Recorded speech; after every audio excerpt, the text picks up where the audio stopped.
Females के दिल में या जो बातें वो नहीं कर पाती हैं नॉर्मली डॉक्टर्स के साथ ओपीडी में, थोड़ा हम उस मिथ्स को भी बस्ट करेंगे और बस आपकी क्वेरीज भी लेंगे एंड में जो भी आपको लगेगा। तो सबसे पहले जो जुलाई का मंथ है रोटरी क्लब वालों का, वो मैटरनल एंड चाइल्ड हेल्थ के ऊपर ऑर्गेनाइज्ड है। तो I will start with what is maternal and child health.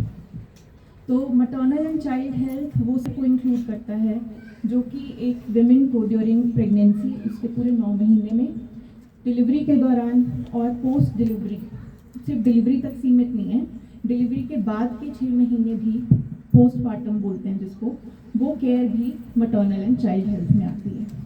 तो सबसे पहले तो हमें ये पता होना चाहिए कि मदर्स जो हैं सारी सिमिलर नहीं होंगी, कुछ रिस्क फैक्टर्स होंगे किसी मदर में जिनको हमें जानना बहुत ज़रूरी है, क्योंकि अगर रिस्क फैक्टर्स पता होंगे तभी आप लोग हॉस्पिटल आएंगे, अपनी दिक्कत बता पाएंगे।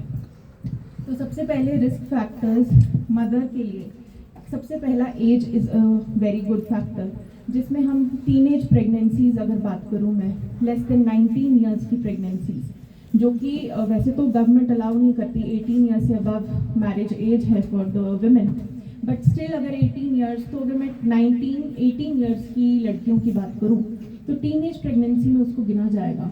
तो वो एक रिस्क फैक्टर इसलिए है क्योंकि अभी पूरी तरह से उसकी जो हेल्थ है, बॉडी का सेटअप है, वो इतना मैच्योर नहीं हुआ है कि वो एक नवजात शिशु को डिलीवर कर पाए। तो हम उसको एक रिस्क फैक्टर मानेंगे। अगर कोई भी टीनेज प्रेगनेंसी हमारे पास आती है, that is one risk factor, सबसे पहले जो कंसीव कर रही है। उसके बाद अगर एडवांस स्टेज है, मोर देन 30 ईयर्स, उसको भी एक रिस्क फैक्टर माना गया है कि अगर वो बहुत जल्दी नहीं कंसीव करी तो बहुत लेट भी कंसीव ना करे। मतलब पहली प्रेगनेंसी 30 साल से ऊपर अगर हो रही है तो वो भी एक रिस्क फैक्टर है। तो 2 एज फैक्टर्स आपको मैंने बता दिए।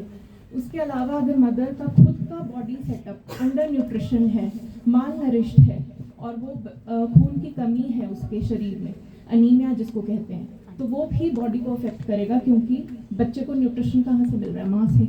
अगर माँ खुद ही न्यूट्रिशन से संपूर्ण नहीं होगी तो बच्चे को भी ग्रोथ में कमी होगी। तो वो हमारा रिस्क फैक्टर है।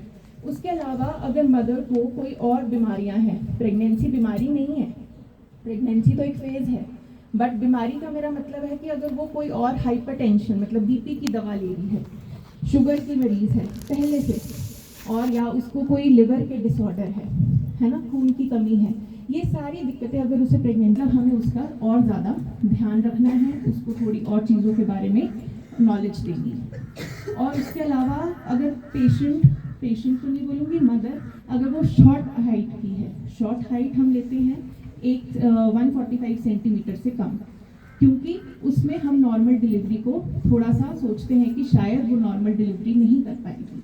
तो ये सारे रिस्क फैक्टर्स जो मैंने आपको बताए, ये हम फर्स्ट टाइम जब पेशेंट हमारे पास आती है तो हम देखते हैं कि मदर को ये सारे रिस्क फैक्टर्स तो नहीं हैं, अगर हैं तो हम उसे उसके बारे में जानकारी दें। ऐसा नहीं है कि उसमें डिलीवरी नहीं हो, लेकिन उसे थोड़ा हमारे पास ज़्यादा आना पड़ेगा, नॉर्मल मदर से, मतलब ज़्यादा विजिट्स करनी पड़ेंगी और थोड़ा और चीज़ों का ध्यान रखना पड़ेगा। तो अब मदर की जो हेल्थ को हम डिवाइड करते हैं प्रेगनेंसी के दौरान, वो 3 फेजेस में डिवाइड करते हैं। सबसे पहले तो एंटीनेटल केयर। एंटीनेटल केयर से मतलब होता है कि जो भी the first time when she conceives, आज उसको पता चला मैं प्रेग्नेंट हूँ, पॉजिटिव आया है मेरा टेस्ट, और उससे 9 महीने तक जब तक डिलीवरी ना हो, उस पूरे पीरियड को एंटीनेटल पीरियड बोलते हैं, क्योंकि अभी डिलीवरी नहीं हुई पर दूसरे पूरे 9 महीने निकालने हैं, तो वो एंटीनेटल पीरियड है। तो वो केयर को बोलते हैं एंटीनेटल केयर। सबसे पहले मैं इस बारे में बात करूँगी आपसे। तो एंटीनेटल केयर में सबसे पहले हमारा एम क्या है, हम क्यों मदर को 9 महीने अपने पास हॉस्पिटल बुलाना चाहते हैं? तो सबसे पहला है कि हम जो मैंने रिस्क फैक्टर्स बताए उसको आइडेंटिफाई करें। अगर मदर हमारे पास आ रही है, हम उसको देखेंगे, हिस्ट्री लेंगे, परिवार के जनों के बारे में पूछेंगे कि मदर को तो नहीं था बीपी, शुगर, तो ये सारी हिस्ट्री हम उसके फर्स्ट विजिट में लेंगे। तो रिस्क फैक्टर आइडेंटिफाई करना मेरा आपको फर्स्ट एम है। उसके अलावा मेरा एम है कि जो बच्चा और मदर है वो दोनों इस 9 महीने में बिल्कुल सुरक्षित रहें, उनको